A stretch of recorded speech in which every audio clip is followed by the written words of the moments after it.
Hola, soy el doctor José Ernesto Contreras Pulido y hoy quiero hablarles sobre el profeta Isaías. Isaías, que quiere decir salvación de Jehová o Dios salva, nació en Jerusalén y profetizó principalmente en Judá, o sea, el reino del sur. Fue hijo de un Amós y era de familia aristocrática, rica y respetada. Estaba casado y tenía cuando menos 2 hijos. Se dice que era culto, decidido y hombre de acción, con un carácter compasivo y humilde. Era un enérgico defensor de los pobres y del pueblo explotado. Su proclama era: aprendan a hacer el bien, busquen el juicio, restituyan al agraviado, hagan justicia al huérfano, amparen a la viuda.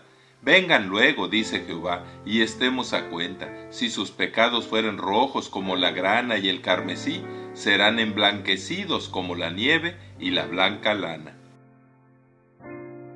Isaías vivió unos 80 años y fue llamado a su ministerio profético alrededor del año 758 a.C., a la muerte del rey Usías, cuando tenía él 20 años de edad. Durante los últimos turbulentos y difíciles 40 años del reino del sur. También Isaías profetizó la derrota de Sennacherib, rey de Nínive, a quien Dios aniquiló con su ejército con una mortal diarrea. Su ministerio terminó abruptamente al iniciarse el reinado del malvado rey Manasés, cuando, de acuerdo con el libro apócrifo Ascensión de Isaías, este rey, que ya había asesinado a varios profetas, también mató a Isaías, a quien dio la orden de aserrarlo en 2 dentro de un tronco de cedro hueco donde el profeta se había refugiado. Se dice que los últimos 40 años del siglo VIII a.C. produjeron grandes hombres, pero el más grande de todos fue el profeta Isaías. De todos los profetas de Israel, Isaías es el rey. Las escrituras que llevan su nombre están entre las más profundas de toda la literatura.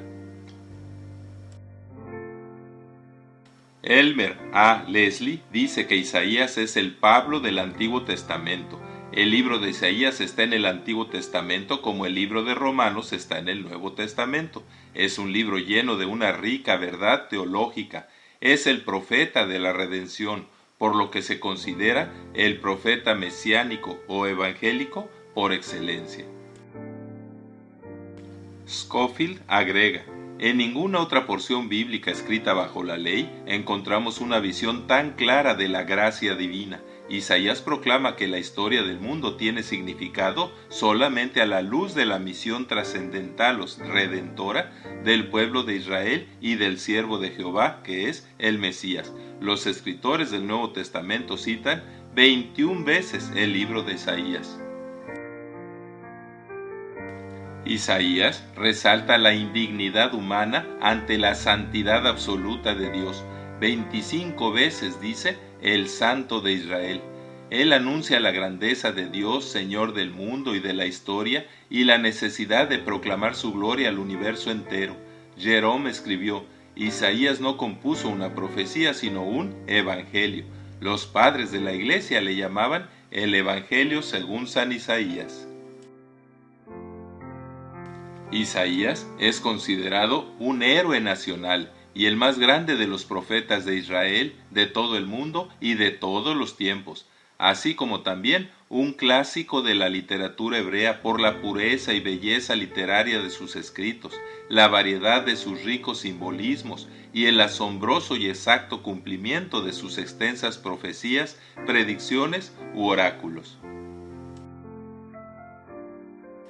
Aunque algunos, basados en especulaciones, suponen que el libro de Isaías es producto de 2 o 3 escritores, la tradición judía, la traducción griega de los 70, o sea, la Septuaginta, el libro apócrifo del Eclesiástico y los manuscritos del Mar Muerto se lo atribuyen solo a Isaías. Lo importante es reconocer que el libro de Isaías es obra de Dios e inspirado por el Espíritu Santo. Isaías profetizó sobre la primera venida del Mesías 7 siglos antes de su nacimiento. Mencionó su concepción virginal, su vida de bendición, su sufrimiento y muerte propiciatoria, su eternidad y su naturaleza divina. Le llamó Emmanuel, admirable, consejero, Dios fuerte, Padre eterno y príncipe de paz. Isaías también predijo que la gracia alcanzaría algún día a los gentiles. El libro de Isaías tiene dos secciones principales. La primera, que abarca de los capítulos 1 al 39, incluye su ministerio entre los años 740 a 685 a.C., durante los reinados de los reyes Usías, Jotam, Acaz y Ezequías. Aquí, el profeta mira hacia el cautiverio de Babilonia. En la segunda sección, que abarca los capítulos 40 al 66, el profeta mira hacia el futuro, más allá de los cautiverios y aún hasta el fin del mundo. Los mensajes de Isaías incluyen 7 grandes temas, tanto sobre el futuro inmediato como el lejano de Israel y del mundo. 1. Israel en la cautividad babilónica y el juicio sobre sus opresores y las naciones vecinas. 2. El regreso de Israel de Babilonia. 3. La manifestación del Mesías en su humillación. 4. La bendición de los gentiles. 5. El juicio final, o sea, apocalíptico, de Dios el Mesías. 6. El cielo nuevo y tierra nueva. 7. El reinado final, o sea, milenial, del Hijo de David. Del capítulo 1:1 al 6:13 se profetiza: 1. El juicio, condenación y exilio, o sea, la cautividad de Israel por su rebelión. 2. La futura redención de Israel. 3. El llamamiento y la aceptación de Isaías a su ministerio. 4. El rechazo inicial de Emmanuel por parte de Israel. 5. La futura salvación de Jehová por el Redentor venidero. 6. La destrucción de la orgullosa Samaria. 7. El derrocamiento del falso imperio y el establecimiento del futuro, glorioso, eterno y superior imperio del Mesías. En los capítulos 13 al 23 y 34 y 35, Isaías profetiza: 8. Los juicios de Dios sobre Babilonia. 9. Sobre Filistea, sobre Moab, sobre Damasco y Samaria, sobre Etiopía, sobre Egipto y sobre Edom, así como sobre Arabia, Jerusalén, Tiro y el juicio de los gentiles. Del capítulo 24:1 al 27:13, Isaías profetiza el juicio universal sobre el pecado, pero también profetiza sobre las promesas de Dios como Jehová el libertador, vencedor y consolador, y el himno de regocijo por la consolación final de Judá, así como la destrucción de los opresores y la preservación futura del pueblo de Dios.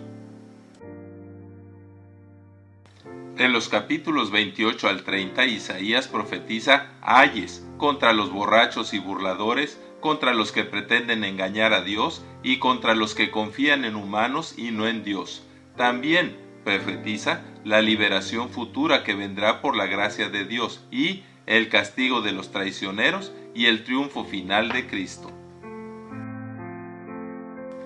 En los capítulos 36 al 39, que es el tiempo de Ezequías, advierte sobre la destrucción de Judá y su rey que fue impedida, y del 40 al 66 profetiza la consolación futura, el propósito de la paz de Dios, la majestad de Jehová el Consolador y el desafío del Dios proveedor a los incrédulos.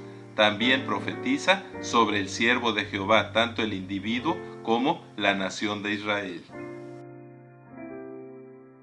Luego, a partir del capítulo 43, profetiza Isaías la redención por gracia y habla sobre los ídolos muertos comparados con el Dios viviente, sobre el Dios soberano que usa y convierte a los paganos, sobre las lecciones dejadas por la caída de Babilonia y la preservación de Israel, y sobre el juicio sobre la hipocresía y falta de fe en Israel. Luego, en otros capítulos, Isaías promete la restauración de Israel y que Israel será luz a los gentiles, contrasta la verdadera y falsa adoración, la pecaminosidad de Israel y la obediencia de los siervos fieles de Dios, que hay que confiar en Dios y no temer al humano, e invita a Israel a despertar y retornar al favor divino. También en varios pasajes profetiza sobre el triunfo del siervo divino mediante su sufrimiento propiciatorio, la bendición que alcanzarán los que confíen en Dios el Mesías, la salvación de Israel al confesar su pecado, la gloria y paz de los redimidos y la condenación de los malos gobernantes de Israel. Por último, Isaías habla sobre las misericordias pasadas de Israel y su anhelo de liberación, y da profecías sobre el fin, incluyendo el reino del ungido, la restauración y glorificación de Sión, el castigo de los rebeldes, el juicio final y la misericordia de Dios para el Israel espiritual. Muchas gracias por su atención, y es mi oración que Dios les siga bendiciendo ricamente. Amén. Así sea.